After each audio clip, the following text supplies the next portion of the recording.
আব্বা, ও আব্বা, এবার ঈদে আমরা নতুন জামা কিনবো না? চুপ কর ভিখিরি, তোর সঙ্গে মুখ লাগানোটাই আমার কাল হয়েছে। ছেলে মেয়ে দুটোর মুখে কি আমি একটু হাসি ফোটাতে পারবো না?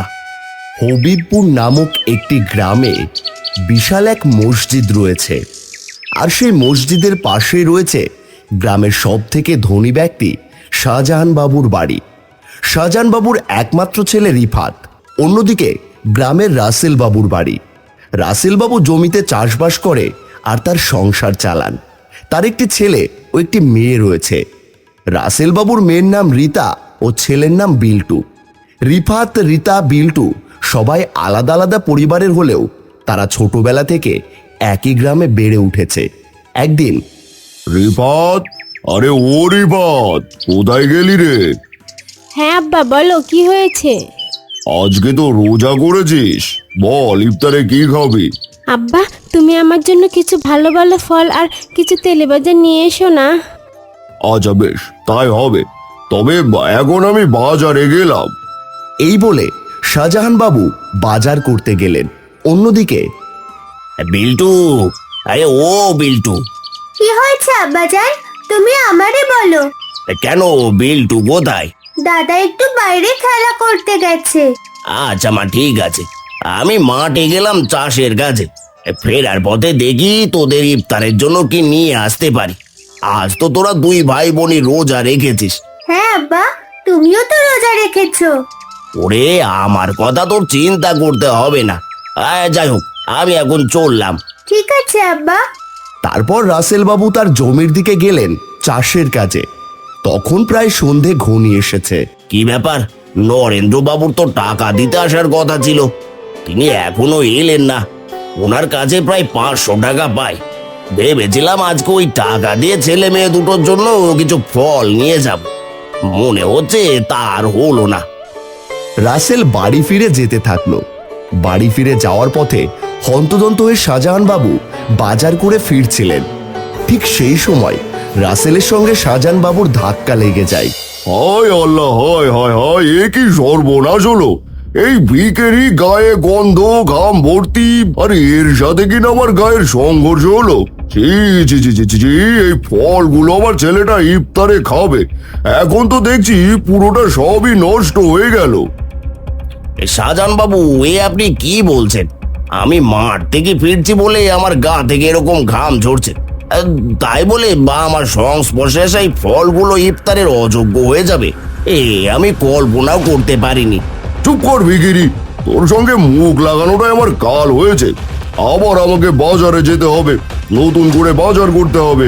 এই বলে শাহজাহান বাবু সব ফলগুলো রাসেলের সামনে ছুঁড়ে ফেলে দিয়ে আবার বাজারে গেলেন। হে আল্লাহ, আমি কি এতটাই পাপী? আমার সংস্পর্শে আসা এই ফলগুলো ইফতারের অযোগ্য হয়ে গেল। না, এই ফল আমি কিছুতেই নষ্ট হতে দেব না। আমার ছেলে মেয়েরা এই ফল ইফতারে খাবে। তারপর রাসেল সেই ফলগুলোকে সব কুড়িয়ে নিয়ে গেল বাড়িতে। বিল্টু, আরে ও রীতা, তোরা গেলি কোথায়? এদিকে আয় শিগগির। কি হলো বাবা, আর তুমি এত দেরি কেন করলে? ইফতারের প্রায় সময় হয়ে এসেছে। এই নে দেখ, তোদের জন্য কত কি এনেছি। আব্বা, এত ফল এনেছো কেন? কে খাবে এত ফল? আর বেশি কথা না বলে ফলগুলো দিয়ে তাড়াতাড়ি ইফতার কর। তারপর রাসেলরা সবাই মিলে একসাথে সেই ফল দিয়ে ইফতার সারল।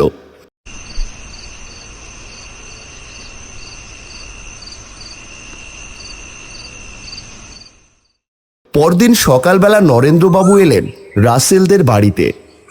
রাসেল, ওই রাসেল, শুনছিস? একবার আয় এদিকে। আরে, তোমার তো কালকে আসার কথা ছিল, আমার টাকাগুলো দেবে বলে আর দিলে না তো। গতকালের রাতে আমার মায়ের খুব শরীর খারাপ করায় হাসপাতালে ভর্তি করেছি। অনেকগুলো টাকা খরচা হয়ে গেছে, তাই এখন তোর টাকা আমি দিতে পারছি না। আমাকে ক্ষমা করো বাবা, আমি 10-12 দিন পরেই তোর টাকা ফেরত দিয়ে দেব। কিন্তু ঈদের আগে যে আমার টাকাটা খুব দরকার ছিল নরেন্দ্র বাবু। দয়া করে তুই একটু কোনো রকম ভাবে চালিয়ে নে ভাই আমার, আমি এখন চললাম রে। আরে আরে, আমার কথাটা তো শোনো। ওদিকে নরেন্দ্রবাবু চলে গেলেন। এখন কি হবে? জমিতেও তো কোনো কাজ নেই, তবে টাকা কিভাবে রোজগার হবে? রাসেল চিন্তায় মাথায় হাত দিয়ে বসে পড়ল। বাবা, আমাদের ওই ঘরের যে রিক্সাটা আছে না, তুমি ওটা নিয়ে বেরিয়ে পড়ো। হ্যাঁ আব্বা, ওটা কি একটু সারাই করে নেবেন? তাহলে দেখবেন খুব সুন্দর ছুটছে। আচ্ছা বেশ, তবে তাই করি। তারপর রিক্সাটাকে ঠিক করে নিয়ে রাসেল বেরিয়ে পড়ল। অন্যদিকে শোন, এমনি রোজা রেখেছিস, বেশি এদিক ওদিক ঘোরার দরকার নেই। আচ্ছা আব্বা, ঠিক আছে। আর শোন, ওই যে বিল্টু আর রীতার সাথে একদম মেলামেশা করবি না। ওই গরিব ভিখিরিগুলোর গায়ে বাজে ঘামের গন্ধ, একদম যাবি না কোথাও ওদের সাথে, বলে দিলাম। আচ্ছা আব্বা, তুমি যা বলছো তাই হবে। কেউ গেলে আমায় রিক্সায় উঠে এসো, আমি পৌঁছে দেব। সারা বেলা গড়িয়ে গেল, কিন্তু রাসেলের রিক্সায় কেউ উঠল না। সারাদিন চলে গেল, ইফতারের সময়ও হয়ে এলো। বাড়ির জন্য কিছুই কিনতে পারলাম না। ছেলে মেয়েগুলো যে কি দিয়ে ইফতার সারবে জানি না। রাসেল দেখল বাজারের সব লোক ইফতারের জন্য নানান রকম ফল ও তেলে ভাজা কিনছে, কিন্তু সে কিছুই কিনতে পারল না। আর একদিন পরে ঈদ। পরদিন সকালবেলা আব্বা, ও আব্বা, এবার ঈদে আমরা নতুন জামা কিনবো না? হ্যাঁ দেবো তো, ঈদ তো এখনো একদিন বাকি। সববার নতুন জামা কেনা হয়ে গেছে, শুধু আমাদেরই নতুন জামা হয়নি। তোরা চিন্তা করিস না, আমি ঠিক তোদেরকে নতুন জামা কিনে দেব।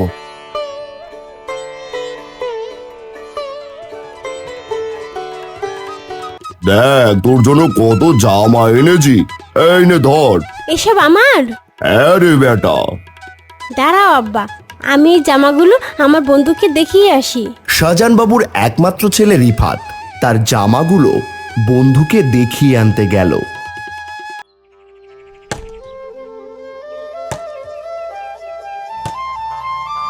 আব্বা, তুমি তো এখনো আমাদের নতুন জামা কিনে দিলে না।